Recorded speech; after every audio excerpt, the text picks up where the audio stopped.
Hello everyone. अपने last video में हम बात कर रहे थे एंडोमेट्रियोसिस के बारे में। तो आज हम उसी के ट्रीटमेंट के बारे में डिस्कस करेंगे। तो जैसे कि मैंने बताया था लास्ट वीडियो में कि एंडोमेट्रियम यूट्रस की इनरमोस्ट लेयर होती है और पूरे पीरियड के दौरान ये पूरी तरह शेड ऑफ हो जाती है, यानी कि निकल जाती है मेंस्ट्रुअल ब्लड के रूप में। और अगर कभी किसी वजह से ये प्रॉपरली मेंस्ट्रुअल ब्लड में नहीं निकलती है, इसका थोड़ा बहुत पार्ट बैक फ्लो के थ्रू फेलोपियन ट्यूब के द्वारा एब्डोमिनल कैविटी में आ जाता है और ये जाके किसी भी पेल्विक ऑर्गन में डिपॉजिट हो जाता है। तो इसी को हम एंडोमेट्रियोसिस बोलते हैं। और ये जिस जगह डिपॉजिट होती है उसी के अकॉर्डिंग पेशेंट को प्रॉब्लम होने लगती है। लाइक अगर ये ब्लैडर में डिपॉजिट हुआ है ये टिश्यू, तो हो सकता है कि उसको यूरिनेशन के टाइम पे कोई पेन वगैरह हो। और अगर ओवरीज में डिपॉजिट है तो ओवरी में कोई चॉकलेट सिस्ट वगैरह बनने के चांसेस हैं। अगर ये आपके रेक्टम में डिपॉजिट है तो उसको हो सकता है पॉटी करने में कोई दिक्कत हो। और अगर ये इंटेस्टाइन के ऊपर डिपॉजिट होती है तो उसको बाउल से संबंधित प्रॉब्लम आ सकती है। इसका डायग्नोसिस के लिए 2-3 तरीके हैं। वैसे तो अल्ट्रासाउंड से कंफर्म हो जाती है, लेकिन बहुत छोटे-छोटे इम्प्लांट्स होते हैं, वो अल्ट्रासाउंड से कंफर्म नहीं होते हैं, तो उसके लिए हमको एक एमआरआई टेस्ट कराना होता है। और फर्दर कंफर्मेशन के लिए हम लोग ब्लड में एक सीए 125 टेस्ट कराते हैं। अगर उसका रेंज ज़्यादा आती है, मोर देन 35, तो भी इसमें एंडोमेट्रियोसिस के चांसेस पेशेंट को होते हैं। अब हम बात करते हैं इसके ट्रीटमेंट के बारे में। देखिए, इसका ट्रीटमेंट डिपेंड करता है पेशेंट की एज और उसके पैरिटी के ऊपर, यानी कि उसके कितने बच्चे हैं।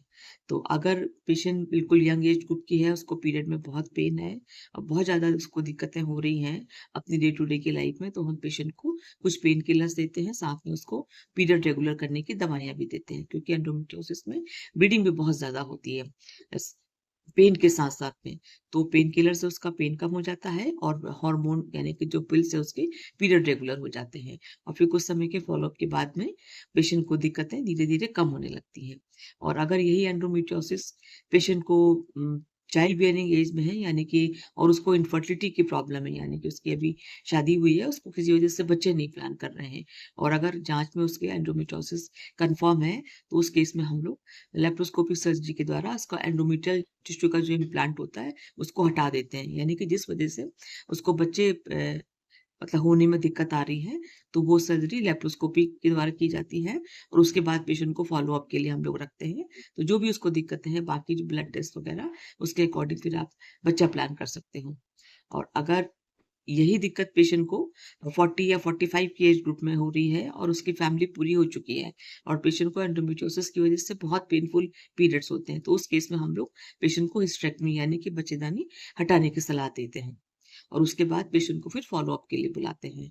तो इसके साथ-साथ पेशेंट को थोड़ा बहुत उसकी जीवन शैली में बदलाव करके भी इस समस्या से कुछ हद तक छुटकारा पा सकते हैं। क्योंकि ये एक हार्मोन डिपेंडेंट ट्यूमर है और अक्सर ये देखा गया है जो मोटे लोग होते हैं, उनमें एस्ट्रोजन की एक्टिविटीज़ थोड़ा ज़्यादा होती है। तो अपना डाइट कंट्रोल, वेट कंट्रोल करके भी आप इस समस्या से कुछ हद तक आपको रिलीफ़ मिल सकता है। तो इसमें रेगुलर एक्सरसाइज़ करें, डाइट का ध्यान रखें, अपनी स्ट्रेस कम करने के लिए योगा और ध्यान करें। प्रॉपर बैलेंस डाइट बहुत ज़रूरी है, जिसमें कि फल, सब्जियाँ और ओमेगा 3 फैटी एसिड्स ज़रूरी है। और आपको डॉक्टर से कब मिलना चाहिए? जब आपको दर्द बहुत ज़्यादा हो, आपकी डेली जो रूटीन लाइफ़ है वो डिस्टर्ब हो रही हो और या ब्लीडिंग बहुत ज़्यादा हो रही हो या आपको बच्चे होने में कोई दिक्कत हो रही है या आपको पीरियड के दौरान पे ऐसा पेन है कि जो आपको दवा से भी आपकी आराम नहीं मिल रहा है।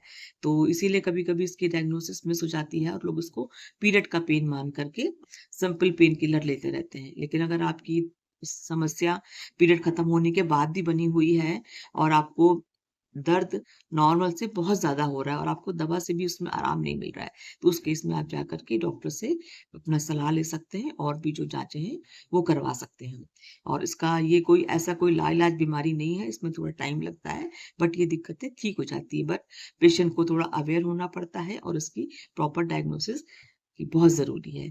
तो ये तो था पूरी एंडोमेट्रियोसिस के बारे में। नेक्स्ट वीडियो किसी और के साथ में। Thank you so much.